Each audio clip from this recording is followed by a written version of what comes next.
guys, it's gonna be a scorcher today, so yay. But we're gonna do a couple of these, but today, to start off with, we're gonna do the one that many people have probably come in contact with, but they don't realize.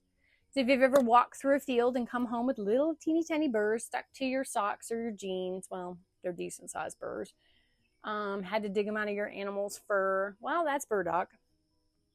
And for most people, they remember the burrs, but for some of us, we're intrigued by the root. Now, this probably doesn't look very exciting, jar full of brown. It's just chopped pieces of dried root. If you've ever ordered herbs online, this is probably exactly what yours look like. But every one of these little pieces came from a remarkable plant that spent nearly an entire year storing its energy underground. So today, let's meet burdock. So, before we learn anything and get out our books, we're just going to simply observe. First we smell. It's still one of my favorite smells. I can't figure out why. But I want you to notice the different colors, right? See how some are light tan, others are dark brown, right? You might even be able to see where the root was sliced into small sections before it was dried. If you were to pick this up, it would feel hardy and woody, right? You wouldn't be able to just squish it down. It's not soft. And it's because that fresh root was chopped and dried and all of the moisture removed, right? So I don't want you to think to learn these things that you have to have everything from a fresh plant. That's just not even reasonable for some people.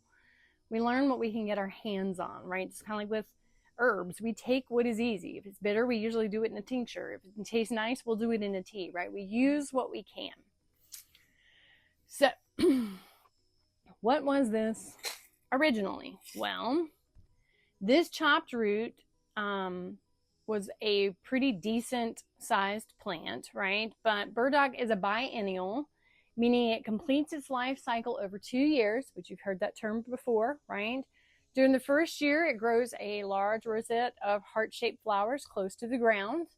And while you see the leaves above the soil, the real work is happening below. The root is quietly storing nutrients and energy.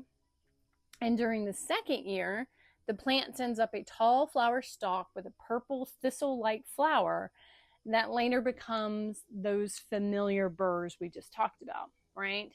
And those burrs are the seeds for the next generation. See why they stick to everything? It's how they sow their seeds. So, sounds a lot like mullein, doesn't it, right? So one of the things I love about burdock is that it teaches us to think like the plant, right? So during the first year, the root is full of stored energy. It's exactly what the plant is saving for the next season. But then during the second year, it begins spending those reserves to produce flowers and seeds. And that's why if you're going to harvest burdock, the best time to harvest is during the first year whenever possible. And that way you're working with the plant's natural rhythm. Now don't over harvest, right? Because you're taking it before it seeds. So make sure if it's the only burdock plant, let it seed out and then come back next year. One thing many don't realize though, burdock isn't just used for medicinal properties. In some cultures, it is also a food. Japanese people slice it into stir fries, soups, rice dishes, even salads. Again, I like to mention that because it reminds us that not all cultures are separated, right? Food versus medicine, right? As we are. And that same plant that nourishes us at the dinner table, right, can also nourish us later if we dry it and store it properly. So, why have herbalists appreciated burdock for so many generations? Well, traditionally, burdock root has been included in herbal formulas intended to support healthy digestion, normal liver function, skin health, healthy elimination, long-term nutritive and restorative herbal functions. You'll often hear burdock described as an alterative, right? And remember, that's that old herbal term that you'll run across in a bunch of the old books and stuff. I have done a video on it, so if you're interested to know more about what that term means, that video is out there for you to do that research. But it's worth learning that word because you will run into it into old text, but it just means that those herbs over time can do an alternative, can alter the body's state, right? So one of burdock's best known constituents is inulin. And so unlike starch, inulin is a type of carbohydrate that we just don't digest very well. Instead, it becomes food for the beneficial bacteria living in our digestive tract, right? And that's one reason why burdock has attracted so much interest.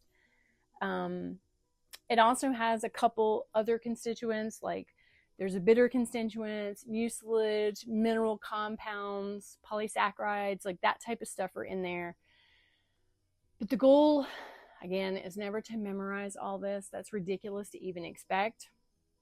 But it's to understand that every plant has its own unique chemistry, right? And when you understand the first level, second level, and third level of the plant, formulation becomes a little easier, right? So because this is a tough, woody root, preparation will matter. So you would want to start with a decoction. So if you were going to do a formulation with this one, right? But the rest of the herbs you were going to prepare with it would be more like in a tea state. Then I would do my decoction first, let it simmer for a little while. And then once that was finished, I would pour it over the rest of the leaves and then let it steep for another 10 to 12 minutes. This is also used in tinctures, vinegars, herbal broths. If you're canning your bone broth, you can throw some of this in there too. Just make sure you strain it. You don't want to be chewing on that. Because if it doesn't break down enough, it might hurt your teeth. But again, there's a multitude of different ways that you can get this into your diet to help that gut bacteria. If you decide to be adventurous and you have the space and you want to grow burdock yourself, give it plenty of room. So it's going to develop a very deep tap root that prefers loose soil because it likes to grow straight down. If the soil is rocky or compact, welcome to the Ozarks, the root may actually fork into several different directions underneath. So if you're going to harvest, bring a shovel, because burdock is not like a carrot root. It's not going to just surrender itself. You're going to actually have to work for it. You're going to earn your herb for sure. So this week, if you feel like playing with burdock, I want you to get some. Most local health food stores always have it in stock.